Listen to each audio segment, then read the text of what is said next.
I'm Mike Connors, and this is How It Ticks. Let's pick up right where we left off with Lisa Falco. Yeah, I want to talk a bit more now about going through pregnancy. We've been successful. We are pregnant. As you get older, does the risk of complication also increase? Yes, yes, a lot. That's also one of the reasons why they think um, in the in the in the US they've seen a lot that the age goes up, but also it has other reasons as well. But maternal mortality has gone up quite a lot in the US since the 80s. So in Europe, the risk of dying in a pregnancy is very, very low. I mean, it's I can't remember exactly the numbers now on top of my head, but it's very, very low. And it was the same in the US until the 80s. And then suddenly in the US this has gone up. So now it's like 2 or 3 times as likely that a woman dies during pregnancy as it was in the 80s. One of the things are, of course, the decline in healthcare, but this one of the many factors is age. So everything becomes a bit more dangerous. Also, I think it's a lot linked to the cardiovascular system. The risk of preeclampsia. It's a condition that you also, if you have high blood pressure, you have high risk of preeclampsia, and also it drives the blood pressure to go up. So it's everything linked to to these aspects. So you should have kids when you're young. Have kids when you're young. And I suppose that also means risk of the baby being healthy also decreases as well. Do you know much about the statistics around miscarriages as you get older? Well, they do get much more common when you get older. I don't have the exact numbers, but the risk of miscarriage increases after 35 and even more after 40, for sure. And it's also like the quality of the eggs that goes down a lot.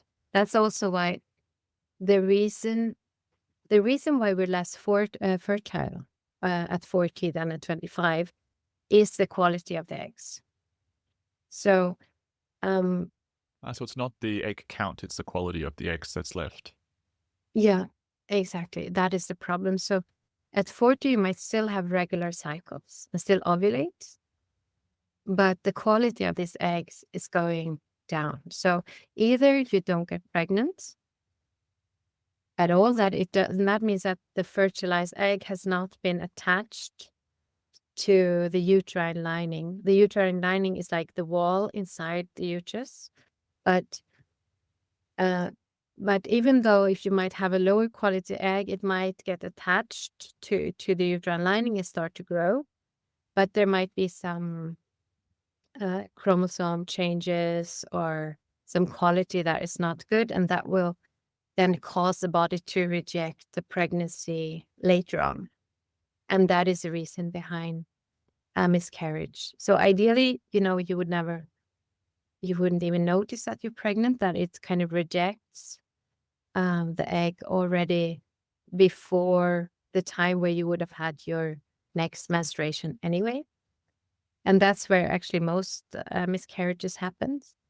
Or it will notice it later that things are not right, and then it would expulse, get rid of that pregnancy. And that's really to do with age. There isn't anything you can do in terms of ensuring you have a healthy diet. Ultimately, it is the quality of the eggs, which is the most likely impact of a baby's health. Yes. Yes, that is. I mean, of course, if you really have a bad diet and you're really exposed to toxins, that's if you're working in a lab with dangerous chemicals, you should be very careful, of course. Um, and there also, I mean, I was looking a lot into toxins and how it influences us, etc. And it depends very much where you are in the world. So there are much more dangerous places in terms of toxins in the US, for example, or in parts of Asia. But in Europe, we're not that exposed to this. So, all this advice, and also when you hear all those influencers, you hear a lot of podcasters, American podcasters that talks a lot about toxins. It's also because they have less regulation on these things than what we have. Because there are there have been a lot of bad chemicals in the past, but they have been regulated away. And one thing that was really big when I was pregnant was this BPA in plastics that can be harmful and that can really mess with your fertility, and it can mess with the baby's development, etc. But these have all been banned now. So,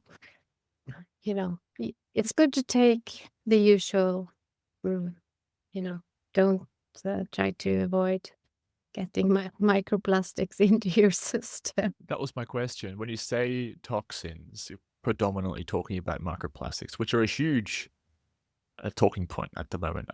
Especially like you said, American podcasts, it's like it makes you paranoid based on the kind of conversations they have. And it is interesting that you say that there is a big difference between what the people in the US are exposed to compared to Europe. So BPA is one. Are there any others which are worth thinking about when going through pregnancy? Here in Europe, I did not see so much. I mean, I did research this. They don't really stuck to my mind, to be honest, because since they felt a bit irrelevant for our system here. And I think especially in Switzerland, we have great water. We have great products in the supermarkets. You can never say it's never going to happen, but compared to genetics, compared to age, these are really minor things. Is it true, and I've also heard this through people and not research, that if you've gone through a miscarriage, the likelihood of the following baby being healthy is higher?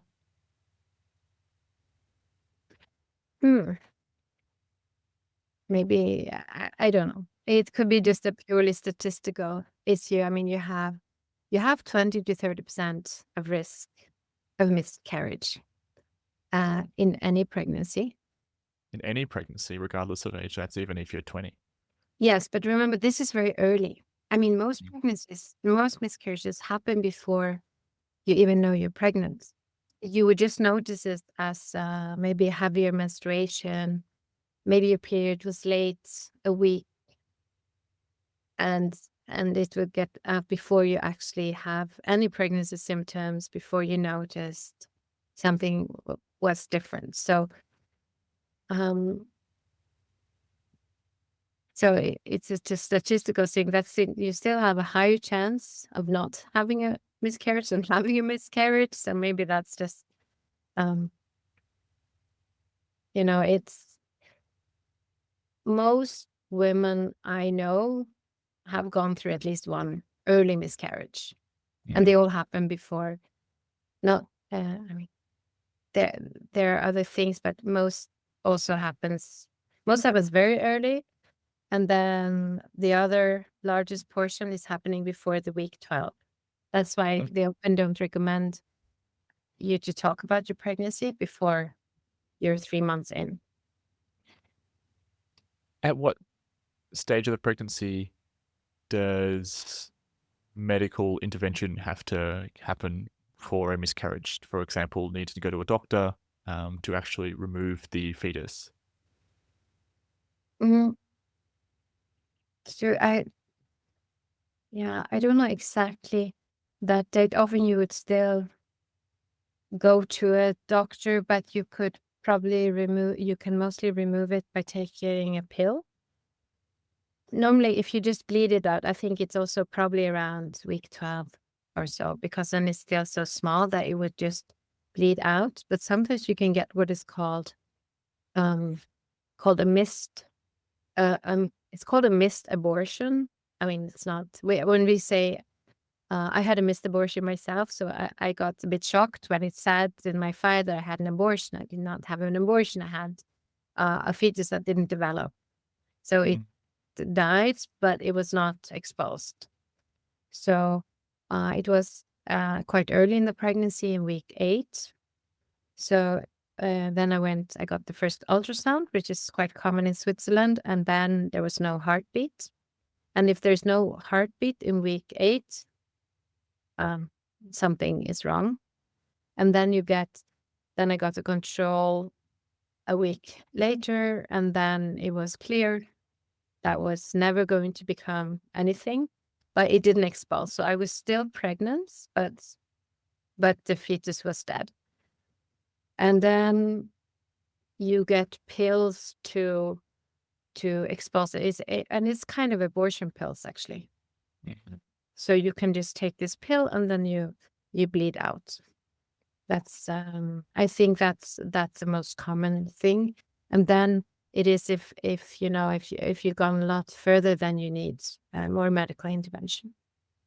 Gee, it must be pretty confronting for a woman to need to do this, especially if you're doing it alone. Yeah, Yeah. it's not ideal, but it's I think what helps a lot is really understanding, I think, how common this is. And of course, there's a lot of expectations. I think if you really want to get pregnant, you have so many hopes. You get all those hopes and dreams, they get crushed and die. But yeah, it's a part of life. I guess there's also the expectation versus reality effect of social media as well. People don't tend to post their unsuccessful pregnancies. They post their successful ones. So the illusion is that everyone else is being successful. I do feel like there is, at least maybe also just because I'm getting older and the people in my life are at that age too, but it does seem to be more openly talked about. Do you find over the last, say, 10 years that these kind of conversations are more and more public and people are getting more informed? It's a good question. I do feel that generally people talk much more about women's health in general. That is it's more talked about menstruation. I guess also miscarriages. I think a lot of those conversations are still happening, but maybe between women, not out in the open. So the shift is maybe that it's become more open. I mean, when I had my kids, they are, it was 16 years ago, and I knew that basically all of my friends had at least one. If they had more than 2 kids or 2 kids or more, they have basically all gone through at least one miscarriage. So it was really, really common. Now, through all of this, from trying to conceive to the end of pregnancy, from your personal and professional perspective, what role can a man play here to make things as easy as possible, besides just being a good partner? Besides being a Muslim, I mean, that part is really, really important. I think that is not to be underestimated, how important that is. And I think really respecting that you change so much as a woman. I briefly touched on that point before, but I think it could be worth mentioning again.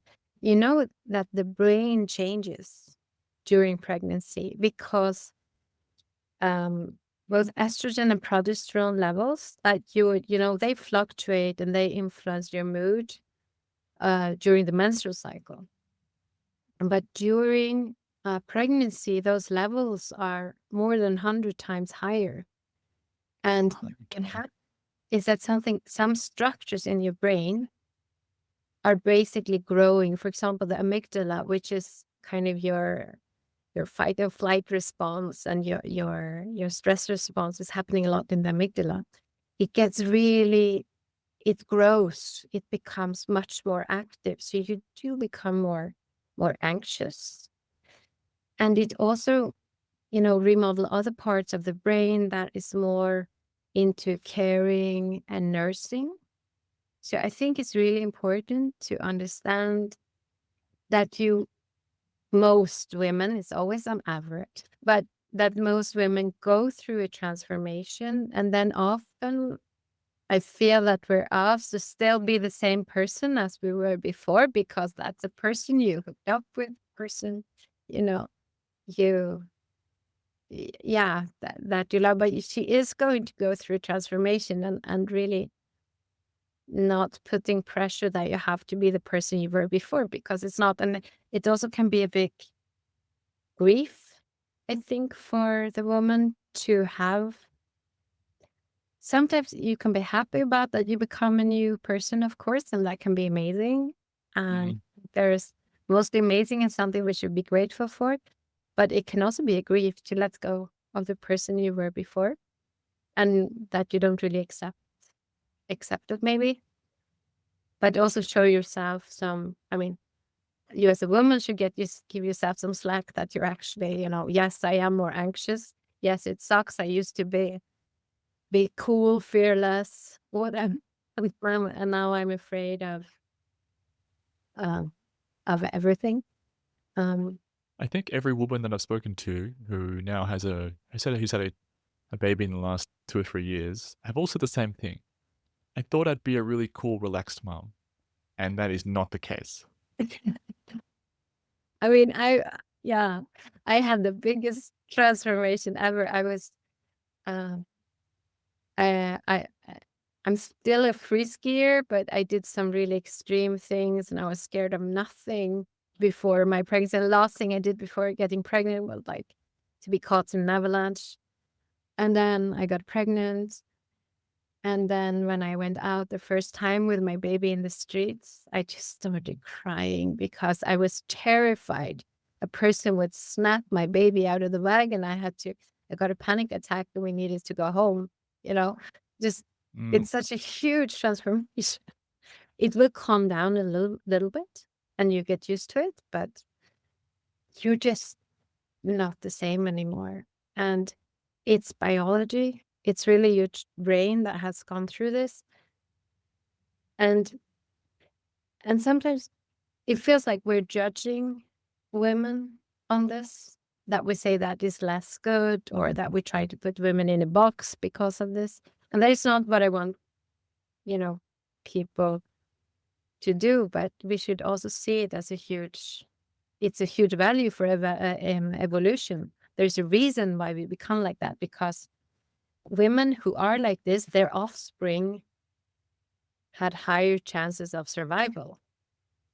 Of course. So that's why this behavior has been passed on and has spread. It's because it's what's best for everyone. I also was thinking, I wanted to ask you about sort of post-pregnancy, when you have all this crazy stimulation because of all the different hormones going on. And I know that postnatal depression is quite common. Is that the outcome of essentially your hormones not regulating back down to their normal rates from before pregnancy, or something along those lines? Yes. Well, it's actually that they all go away. As I said, in the menstrual cycle, you probably heard about PMS, when you get really anxious and depressed. And that is when the hormones fall back from, it's progesterone and estrogen that is quite high during the second part of the menstrual cycle. And those hormones make you feel, so progesterone makes you feel calm and relaxed, and estrogen makes you feel happy. And because it actually stimulates the production of serotonin, which is a happiness hormone. So all these hormones have a very positive effect on us. Then at the end of the menstrual cycle, they suddenly drop, like they're gone. And it can be very rough to adapt to the new low levels of the hormones. And that's when you get PMS and you get sad. Then, as I told you before, during pregnancy, the hormones are 100 times higher. So that means that during the pregnancy, you have been maybe very relaxed. You told that progesterone, you've been super happy. And you also, this pregnancy glow that many women have when they're pregnant, it's all due to estrogen. So many women do feel great during the pregnancy. And all these hormones are produced by the placenta. And during pregnancy, when you give birth, the baby goes out and then the placenta goes out. So it's like a huge drop in the hormone levels. It's like you've been on some kind of happiness drug. It's going up, taken up, and then you did, bam, it's gone. And that's why, 80% of all women get baby blues. It's almost unavoidable, but that's baby blues. And that is that you get, you start crying, you really, you get super emotional. You also don't have these hormones to kind of balance you out anymore. So baby blues, basically everyone gets, or 80%. Then if you have this baby blues and you additionally have a lot of stress, if you don't have enough support, if you get scared of the situation, for example, if you have twins, it's much harder. If you don't have support from family, if you don't have support from your partner, then this additional stress is really it's a really mortal cocktail. Also, the fact that you won't be sleeping anymore. So it's a really, really dangerous cocktail of things that risks to put you into a postpartum depression. And that is something that lasts much longer. So baby blues, no reason to be scared about. It's really, really normal. But when it lasts for weeks and you can't get up on your feet, that is probably why, then it's probably postpartum depression. And that is very, very hard to get out of on your own. You really need a lot of help. You need help to, if you don't sleep, you're not going to get out of it. And when you have too much stress and you need to figure out how to deal with it, it's a really, really difficult time in a woman's life if she does not have the adequate support, and even if she does have the adequate support. And then also, I think there's a lot of guilt. Many people think that you would automatically love your baby when it comes out, but you don't know your baby. You have never seen this thing before. It's kind of really abstract what it is that is coming out of you. And a bond and love is something that grows. They say you don't, there's a saying, and it's very true, is that you don't care for your baby because you love it. You love your baby because you care for it. Love is also a hormonal reaction that gets triggered by being physically close to your baby. So the more time you spend taking care, nursing your baby, holding your baby, the more you will love it. And that is also true for fathers or for, foster parents or grandparents. So love is a chemical reaction that is triggered by proximity, like skin to skin contact. Interesting. And to know that, so you should not feel guilty that you don't love this little creature that you've never seen before, that you have no relationship with. So that bond will really then grow with time. Yeah, exactly. And Yeah. it grows by you taking care of it. Now, Lisa, we are just about out of time, but I wanted to ask you, is there anything in your book that you've come across that you've studied that we haven't talked about today, which you think is really important for people looking to or recently have conceived? I think he mentioned maybe the most crucial parts around, myths and stigma and some kind of reality check. Then my book have has so many facts about everything, both concerning pregnancy, of course. I think it's also interesting, like all the weight we put on. What is it really? Where does it come from? Um, where where does it go? And it also tells much more about all the details that is happening in the brain, um, and more. I mean, it goes through everything. It goes through um, all the bodily reactions that you have due to the hormones, both within the menstrual cycle, but also in pregnancy, and then what happens afterwards in perimenopause and menopause.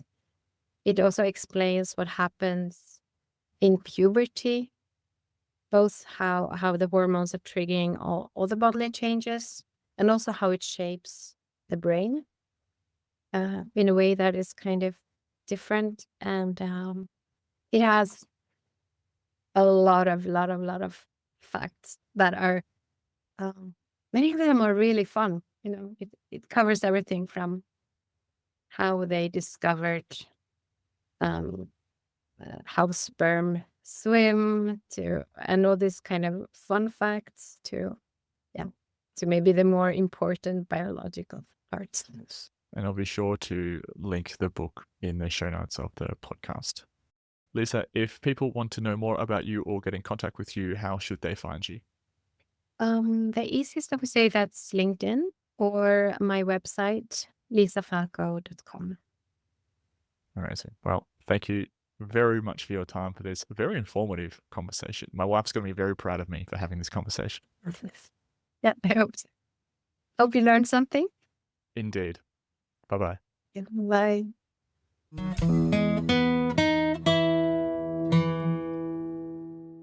Thanks for listening. If you did enjoy the episode and you want to support me, it would mean a lot if you could rate the episode and follow the podcast on your favorite platform. It really helps the show grow and reach more people.